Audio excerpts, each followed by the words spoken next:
Teens, apa kabar semuanya? Kita kembali lagi dalam ibadah online 3G Teens Gereja Sitri Pemulihan Kupang. Nah teman-teman, persiapkan hati dan diri kalian karena ibadah kita akan segera dimulai. Selamat beribadah, Tuhan Yesus memberkati. Shalom teman-teman, kita akan memuji dan menyembah Tuhan. Mari kita siapkan hati kita.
Teman-teman, sebelum kita mendengarkan firman Tuhan, mari kita berdoa. Terima kasih Bapa, Engkau telah menjaga kami selama 1 minggu ini Tuhan. Engkau telah memberkati kami dengan rahmat-Mu yang telah Engkau berikan Tuhan. Pada siang hari ini Tuhan, di ibadat teens, kami akan mendengarkan sedikit daripada firman-Mu. Berkati hamba-Mu Kaniken yang akan menyampaikan firman Tuhan, agar menjadi berkat untuk kita semua Tuhan. Engkau berkati kami Tuhan dari hari ini sampai selama-lamanya Bapa. Terima kasih Tuhan Yesus. Haleluya. Amin. Shalom adik-adik teens. Wow, Kaniken senang sekali hari ini bisa bertemu kembali dengan adik-adik dalam ibadah online 3G Teens. Kaniken percaya adik-adik saat ini sudah bersiap-siap dan begitu bersemangat untuk mendengarkan firman yang akan kita renungkan bersama-sama hari ini. Iya, minggu lalu Pak Handri sudah menceritakan kepada kita tentang bagaimana Ishak dipertemukan dengan istrinya Ribka. Adik-adik pasti masih ingat dong ceritanya. Dan setelah Ishak dan Ribka itu menikah, awalnya Ribka ini dinyatakan mandul atau tidak bisa mempunyai anak. Tetapi Ishak berdoa kepada Tuhan dan Tuhan mengabulkan doa Ishak sehingga Ribka mengandung, dan lebih luar biasanya lagi adik-adik, mereka diberikan anak kembar. Nah, kedua anak kembar ini bernama Esau dan Yakub. Yang kakak memiliki kulit yang berwarna kemerahan dan tubuhnya berbulu lebat sehingga ia diberi nama Esau. Dan adiknya yang lahir kemudian, ketika dia lahir, dia memegang tumit dari kakaknya Esau sehingga dia diberi nama Yakub. Esau ini bertumbuh menjadi seseorang yang suka berburu, dia suka untuk bekerja di luar rumah, dan Yakub ini bertumbuh menjadi seorang yang tenang dan lebih suka berada di dalam rumah. Ishak sangat mengasihi Esau karena dia suka makan daging buruan yang selalu dibawakan oleh Esau. Sedangkan Ribka sangat mengasihi Yakub. Suatu kali Yakub sedang memasak, lalu Esau kakaknya ini pulang dari padang. Dan lalu karena Esau ini sangat lapar, dia meminta masakan kepada Yakub. Namun Yakub meminta Esau untuk menjual hak kesulungan Esau tersebut kepada Yakub. Dan Esau karena begitu laparnya dia pun memberikan hak kesulungannya kepada Yakub demi mendapatkan roti dan kacang merah untuk makanannya. Alkitab berkata di dalam Kejadian pasal 25 ayatnya yang ke-34 bahwa Esau memandang rendah hak kesulungannya. Wow, adik-adik, jangan sampai kita menyepelekan apa yang sudah Tuhan taruh di dalam tangan kita, apa yang sudah menjadi milik kita, dan bahkan apa yang sudah menjadi keselamatan kita lepaskan begitu saja demi mendapatkan sesuatu yang sementara sifatnya atau sesuatu yang bersifat tidak lebih penting daripada apa yang sudah kita miliki. Nah, di cerita selanjutnya yang hari ini kita baca, yaitu dari Kejadian 27 ayatnya yang pertama sampai dengan 46, Ishak sudah menjadi sangat tua dan matanya sudah rabun. Lalu Ishak memanggil Esau dan berkata, "Anakku, aku sudah tua dan aku tidak tahu kapan aku akan meninggal. Karena itu, Pergilah berburu, masaklah bagiku makanan yang enak seperti yang biasa kamu lakukan, dan aku akan memberkati engkau. Dan ternyata ibu mereka yaitu Ribka mendengarkan apa yang dikatakan Ishak terhadap Esau. Ribka pun mengatakan hal tersebut kepada Yakub, dan Ribka meminta Yakub untuk melakukan apa yang diminta oleh Ishak. Ribka meminta Yakub untuk mengambil kambing dari kandang mereka untuk Ribka masak, dan kemudian Ribka menyuruh Yakub untuk membawa makanan tersebut kepada Ishak agar Ishak memberkati Yakub. Awalnya Yakub menolak karena dia sangat takut. Dia takut ayahnya mengetahui bahwa dia menipu ayahnya, dan bukan berkat yang diterima malah kutuk dari ayahnya yang ia terima. Namun Ribka berhasil meyakinkan anaknya Yakub ini untuk melakukan apa yang diminta oleh Ribka. Maka Yakub pun melakukan seperti apa yang diminta oleh Ribka. Kemudian Ribka pun memasak kambing yang dibawakan Yakub dari kandang mereka. Kemudian kulit dari kambing yang dagingnya mereka masak tersebut dia balurkan, dia tutupi ke tangan dan leher dari Yakub. Dan bukan hanya itu saja, Ribka pun mengambil baju Esau dan dipakaikan kepada Yakub. Kenapa mereka membalurkan kulit dari kambing tersebut ke tangan Yakub? Karena Esau ini seperti yang sudah Kanikian bilang tadi, bahwa ia memiliki badan yang berbulu. Sebab itu Ribka membungkus tangan dari Yakub dengan kulit kambing yang berbulu tadi. Lalu pergilah Yakub menghadap Ishak bapaknya.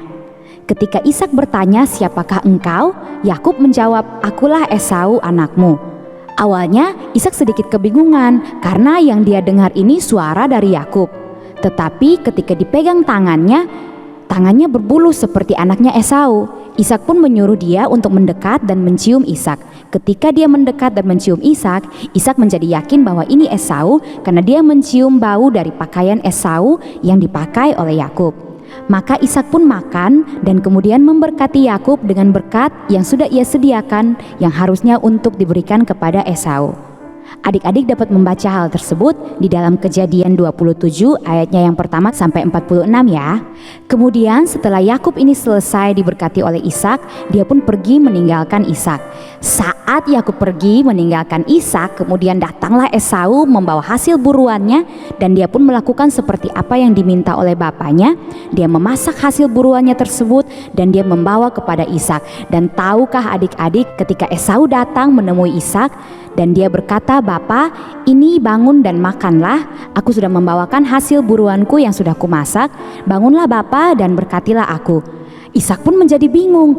"Loh, lalu siapa tadi yang sudah datang dan sudah aku berkati?" Ishak menjadi sangat terkejut sebab dia bingung. Saya sudah memberkati siapa sebelumnya?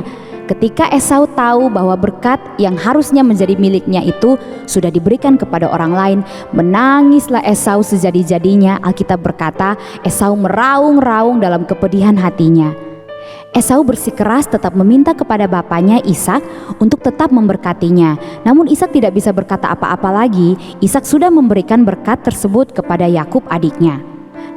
Esau menjadi sangat marah kepada Yakub karena dia merasa bahwa Yakub telah merampas hak kesulungannya, dan kali ini pun dia sudah merampas berkat yang harusnya menjadi miliknya.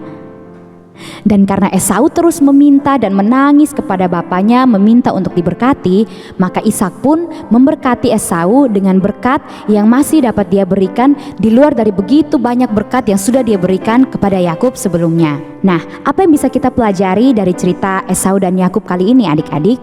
Pertama, jangan sampai kita memiliki sifat seperti Esau yang menyepelekan apa yang sudah Tuhan taruh di dalam tangannya. Esau sudah memiliki hak kesulungan yang begitu besar, yang begitu istimewa, tetapi dengan gampangnya Esau melepaskan hak kesulungannya tersebut hanya demi sebuah makanan. Padahal itu tidak sebanding dengan apa yang sudah dia miliki. Karena itu adik-adik, jangan sampai kita melepaskan apa yang besar, berkat besar yang sudah Tuhan percayakan di dalam tangan kita demi mendapatkan sesuatu yang bersifat sementara atau bahkan tidak sebanding dengan apa yang sudah kita miliki. Itu sama seperti adik-adik menukarkan batu berlian dengan batu akik. Sejak masa muda adik-adik ini, adik-adik harus menaruh di dalam pikiran adik-adik bahwa saya tidak akan melepaskan keselamatan yang sudah saya miliki, dan bahkan saya tidak mau melepaskan Tuhan Yesus di dalam hidup saya demi apapun yang dapat dunia tawarkan. Akibat dari Esau yang menyepelekan hak kesulungan yang dia miliki, berkat yang seharusnya menjadi miliknya pun tidak ia dapatkan. Memang benar bahwa berkat yang disediakan oleh Ishak itu sebenarnya adalah milik Esau. Namun kalau dilihat dari pilihan-pilihan hidup Esau, Esau terlihat tidak menghargai apa yang sudah menjadi milik kepunyaannya. Buktinya hanya karena lapar, ia bisa menukar hak kesulungan yang sudah ia miliki tersebut dengan roti dan kacang merah. Bukan salah Yakub kalau Yakub menawarkan hal tersebut. Yakub pasti sangat menginginkan hak kesulungan tersebut, dan ketika dia menawarkan untuk Esau menukarkan masakannya dengan hak kesulungan yang dimiliki Esau, dengan begitu gampangnya Esau memberikan hal tersebut kepada Yakub. Padahal saat itu Esau sudah berada di rumah kan adik-adik, dia juga baru pulang dari berburu. Harusnya dia bisa memasak hasil buruannya sendiri untuk dia makan. Kenapa dia berani menukar sesuatu yang berharga yaitu hak kesulungannya hanya demi makanan, sedangkan dia bisa memasak untuk dirinya sendiri saat itu? Itu berarti bahwa bagi Esau hak kesulungan itu tidak terlalu penting, bahkan tidak terlalu berharga, sehingga dengan gampangnya dia bisa menukarkan hak kesulungan tersebut dengan makanan. Harusnya Esau sadar bahwa konsekuensi dari perbuatannya yang menukar hak kesulungan dengan makanan tersebut akan dia terima suatu saat. Adik-adik harus belajar menghargai apa yang sudah Tuhan percayakan di dalam tangan adik-adik. Dan belajarlah mengatur prioritas hidup adik-adik sehingga ketika datang tawaran apapun, adik-adik sudah tahu mana yang harus didahulukan, mana yang harus dipertahankan, dan mana yang harus adik-adik tinggalkan atau adik-adik buang. Dan adik-adik harus memastikan bahwa hal terutama, hal terpenting yang harus adik-adik pegang seumur hidup adalah keselamatan yang sudah adik-adik miliki di dalam Tuhan Yesus. Dan jangan pernah melepaskan Tuhan Yesus demi apapun yang dapat dunia tawarkan. Yang berikut, Kaniken juga tidak menganjurkan, bahkan tidak menyetujui tindakan Yakub yang berbohong kepada Ishak bapaknya. Maka itu, Kaniken juga mau mengatakan kepada adik-adik bahwa jangan sampai kita berbohong kepada orang tua kita, teman-teman, saudara, atau siapapun di sekeliling kita. Jangan pernah berbohong demi alasan apapun dan demi mendapatkan apapun adik-adik. Karena berbohong itu tidak baik. Orang akan menjadi tidak mempercayai apapun yang kita katakan. Bahkan ketika kita berbicara benar pun, kalau kita sudah memiliki reputasi pernah berbohong, maka orang akan sulit mempercayai apa yang kita katakan. Karena berbohong pasti menimbulkan konsekuensi atau akibat yang harus kita tanggung. Buktinya Yakub ketika dia berbohong, dia membuat hubungannya dengan kakaknya Esau menjadi sangat renggang. Dia membuat kakaknya marah kepadanya. Dan lebih daripada itu, Yakub pun akhirnya harus meninggalkan rumah. Dia harus pergi jauh ke rumah Laban pamannya dan tinggal di sana karena Esau kakaknya sangat marah kepadanya. Yang berikut, dalam cerita-cerita selanjutnya tentang kehidupan Yakub, adik-adik bisa baca sendiri bahwa Yakub dipulihkan Tuhan, Yakub diubahkan Tuhan dalam karakternya, dan pada akhirnya dia menjadi bapa dari 12 orang anak yang akhirnya berkembang menjadi 12 suku dari bangsa Israel. Namun tentunya hal itu melalui proses yang sangat panjang dari berbagai peristiwa yang terjadi di dalam kehidupan Yakub. Tuhan memproses Yakub dengan begitu rupa, dan hal itu mengajarkan kita satu hal lagi, bahwa tidak ada dari kita yang tidak dapat dipakai Tuhan. Dengan kata lain, Tuhan sanggup memakai siapa saja dari kita untuk menggenapi rencananya untuk mendatangkan kemuliaan bagi nama Tuhan. Yakub menjadi bapa dari 12 orang yang akhirnya membentuk 12 suku bangsa Israel, bukan karena Yakub hebat, bukan karena Yakub pintar atau dia memiliki kelebihan-kelebihan lainnya, tetapi karena Tuhan yang melayakan kehidupan Yakub. Bayangkan saja seorang Yakub yang pernah memiliki masa lalu yang sangat kelam. Dia pernah menipu kakaknya, dia pernah menipu bapaknya sendiri, tetapi Tuhan mengangkat dia, Tuhan sanggup memakai dia kembali. Tuhan sanggup memulihkan kehidupan Yakub dan menjadikan Yakub sebagai alat di dalam tangan Tuhan untuk mendatangkan kemuliaan bagi nama Tuhan. Bukan berarti kita boleh memakai cara apapun, menghalalkan segala cara untuk mendapatkan sesuatu. Berbohong tetap saja berbohong. Kaniken sangat tidak menganjurkan adik-adik memakai cara yang dipakai oleh Yakub untuk mendapatkan apa yang dia sangat inginkan.